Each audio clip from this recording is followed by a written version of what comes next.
Praise the Lord po. Hallelujah. And Happy New Year po sa inyo lahat. Praise the Lord. Hallelujah. Ang pinakamataas na pagpupuri pa pasalamat ay tayo sa ating pinakamamahal na Panginoon po lamang. Hallelujah. Praise the Lord. And dobling paggalang sa ating beloved parents in the Lord. Ating inaalala ang mga pinagpalang aral at turo ng ating mahal at ginagalang na Pastor Evangelist Julie Almeida at mahal na Assistant Pastor Lina si Almeida at pagbati sa lahat ng mga beloved children at sa lahat ng mga beloved preachers, workers, sa inyo pong lahat mga kapatid. Praise the Lord, magandang umaga, praise the Lord, hallelujah. Nais ko po minamahal, hallelujah. Pasalamatan mahal pa ng praise the Lord dahil sa araw na ito, hallelujah. Muli kong salawahin, praise the Lord, hallelujah, dahil ito pong araw na ito ay aking karawan, praise the Lord, hallelujah. Pinapasalamatan ko ang mahal na Panginoon, praise the Lord, hallelujah, dahil nagkataon po minamahal na ngayon lang po minamahal Sunday po yung aking araw at gawain po minamahal. Pinapasalamatan ko ang mahal na Panginoon dahil way back po mga 1970 nang ako po ipanganak ng ating magulang, praise the Lord, na ang kwento po nila mga minamahal sa akin dahil after 13 days po minamahal. Nagkaroon po ako minamahal ng mga bukol sa aking katawan. Simula po minamahal sa ulo, yun po minamahal yung tinatawag na kulibra. Tunay po minamahal na nagsimula po yun sa ulo hanggang na na ang dami ko po minamahal na operasyon sa aking katawan. Simula po minamahal sa ulo. Dito sa aking kamay, kaya po minamahal malaki yung isang kong daliri. At sa hita po minamahal. At last po minamahal dito sa aking left na binti po minamahal. 3 opera po yan mga minamahal. Sa edad ko po minamahal na after 13 days po minamahal na ipinanganak ako. Noong nalaman ko po minamahal, 16 years old na po si mga minamahal. Kasi noong ako po minamahal ay magkuha ng baptismal. Dahil kailangan ko po yung pagkalis ko po minamahal na noong nagkuha po minamahal yun sa Jubilyar Albay. Yung Jubilyar Albay po minamahal, 7 to 9 kilometers po yun mula po sa amin. Kasi noon po minamahal, wala pong sasakyan. Kung sa Kamaligman po minamahal, ako bunyaganda malayo, walang sasakyan. Kaya naglakad po ang aking beloved, yung lola ko po minamahal. Kasi yung mama ko hindi pa pwede maglakad ng ganong kalayo po minamahal. Tunay po minamahal, nung kumuha po ako minamahal ng baptismal ko po minamahal. Yung nag-assist po sa akin po minamahal na sabi niya, bakit nandito ang aking pangalan? Praise the Lord, hallelujah. Inimbestiga niya po ako minamahal kung sino daw ako, sino mga parents ko, sino ako. Bakit sabi niya, wala naman Purisima Concepcion at Isauro Paraiso na nandun po minamahal, taga doon po minamahal sa Jubilyar Albay. Nung sinabi po niya mga minamahal na ako daw po yung ipinanganak na binunyagan, na kung sa Katoliko po minamahal, kailangan daw bunyagan, tanganing malangit. Kasi ang alam po nila mga minamahal, ako po ay nawala na. Kasi nung time po minamahal talagang yung imposible po minamahal na mabuhay. Pero po ng time na yun, sabi niya, imposible din. Kasi hindi nila kami kaano-ano. Yung bahay nila, kasi kubo-kubo lang. Yung nagluto daw po minamahal ng kainin na after nang ibinunyagan ako, yung kusina daw po nila mga minamahal. Yung para daw po inano ng hangin at nagiba daw po yung minamahal, wala silang nakain. At umuwi na daw po minamahal ang aking lola. At wala silang balita sa akin, praise the Lord, hallelujah. Kaya po minamahal, siya po mismo ang nagkwento sa akin at aking mga magulang sila, praise the Lord, hallelujah. Talagang sabi ko po minamahal, pag talagang para sa mahal na Panginoon, may layunin ng Diyos, hallelujah. Dahil imagine mo po minamahal, baby na hindi pa 1 month old, na makasurvive po minamahal sa ganun pong karamdaman, praise the Lord, hallelujah.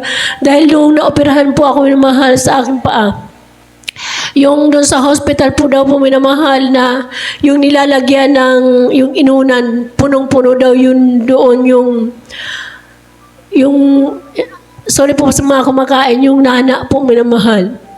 Tunay po minamahal, minsan naisip ko, hallelujah, dahil sa kaputihan ng mahal na Panginoon, kaya minsan po minamahal. Nung nasave po ako dito sa gawain ng Jesus Miracle Crusade, talagang nagalit ang aking mga magulang. Dahil po, nung nakakasurvive po ako, nakikita nila na yung lahat na santo, yung yung may primerong biyernes, primerong Sunday, halos natadtad po minamahal yung isang buwan. Mga iba-ibang santo, mga iba-iba po minamahal lang pinupuntahan, yung Lola Maria, yung basta mayroong mga iba-iba po minamahal. Tunay po naglingkod ako sa Malapay noon, sinabihan ako nila, wala kang utang na loob kay Santo Cristo, kay Lola Maria, kay sino-sino po na sinasabi nila. Pero ang sana lang po alam ko, hallelujah, praise the Lord, na may layunin ang Malapay noon, praise the Lord, hallelujah, sa bawat isa sa atin, praise the Lord, hallelujah. At noong time po nga po minamahal na nagkaroon na po ako minamahal ng pamilya dito sa gawain na ito nung aking ipanganak, ang aking mahal na anak na yung panganay na 180/240 po minamahal. Ang aking blood pressure, hallelujah, nagkukuman na po ang apod kan sa Bicol itong hindi ko naman na praise the Lord na sabi daw, hindi ako pwedeng matulog. At Sunday po yun after ng gawain na nag-labor po ako hanggang, kasi Martes pa yung gawain po nun dito sa Salog. Pumunta pa po ang beloved husband dito na ano po sa gawain. Tunay po minamahal yung mga midwife po dun sa Tigaon at kumuha na po minamahal sa infirmary na ang sabi dalhin na daw po ako minamahal sa dako ng Naga City. Pero ang rason ko po mga minamahal, kung mamamatay ako doon, mamamatay din ako dito, hindi nagagastos. Praise the Lord. Dahil ilan po sa mga kapatiran dito nakapag-witness sila, yung mga nauna po minamahal na mga pioneering dito na witness nila kung paano nung simula ng parang 2 months old hanggang 9 months ng aking pagbubuntis po, minamahal talagang lumaki po ako. Halos yung size 12, yung pinakamalaki na tsinelas, hindi ko na po masuot kasi talagang lumubo po ang aking buong katawan. Praise the Lord, hallelujah.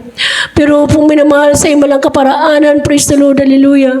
Pag talagang yung mga Kristiyano ang kasama mo, andyan palagi yung magpapakalakas ng loob. Bagamat po minamahal yung after nung gawain dito nun.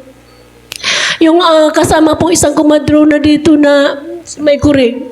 Ang sabi niya, kasi may pananampalataya na siya sa Malapay noon, sabi niya, hindi yan dyan nakatira. Lalabas yan. Yung mga siguro mga 15 minutes, hallelujah, praise the Lord. Talagang buti ng mahal na Panginoon, hallelujah, ang mahal na Panginoon, hindi tumitingin talaga sa kung anong pagkukulang natin sa mahal na Panginoon. Dahil yung kapatiran po na yan, mga minamahal, birira siyang dumalo.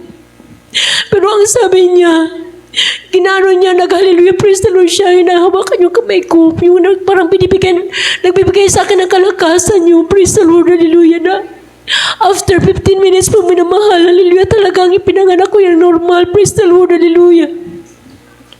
Napakabuti ng mahal na Panginoon, praise the Lord, hallelujah, dahil sa himalang kaparaanan ng mahal na Panginoon, dahil sa mga time na yan, wala kami mga pera. Kung mayroon mang pera, praise the Lord, may nalaman ako noon na iisisaryan na lang isang kapatiran sa dako ng Naga City. Hindi pa siya sinisisaryan kasi walang pera, hinihintay pa yung magdadala ng pera. Sabi ko, kung saan man kami kukuha ng pera, baka hindi rin ako makakasurvive doon. Kasi ang sabi ng apat na midwife sa dako ng Tigaon, kailangan na akong isisaryan. Pero sa himalang kaparaan ng mahal na Panginoon, praise the Lord, hallelujah, talagang ang Diyos, pag nanampalataya ka, walang imposible sa mahal na Panginoon. Dahil iniisip ko kung paano ako nakasurvive nung panahon na ako maliit pa, hindi pa ako marunong magsisi. Yung aking mga magulang hindi pa naglilingkod sa mahal na Panginoon. Andiyan naghimala ang mahal na Panginoon, praise the Lord, hallelujah. Pinapasalamatan ko ng lubos sa mahal na Panginoon sa mga bagay na yan, hallelujah. At ang lahat na papuri, papasalamat ay tanging sa mahal na Panginoon po lamang. Praise the Lord, glory to God.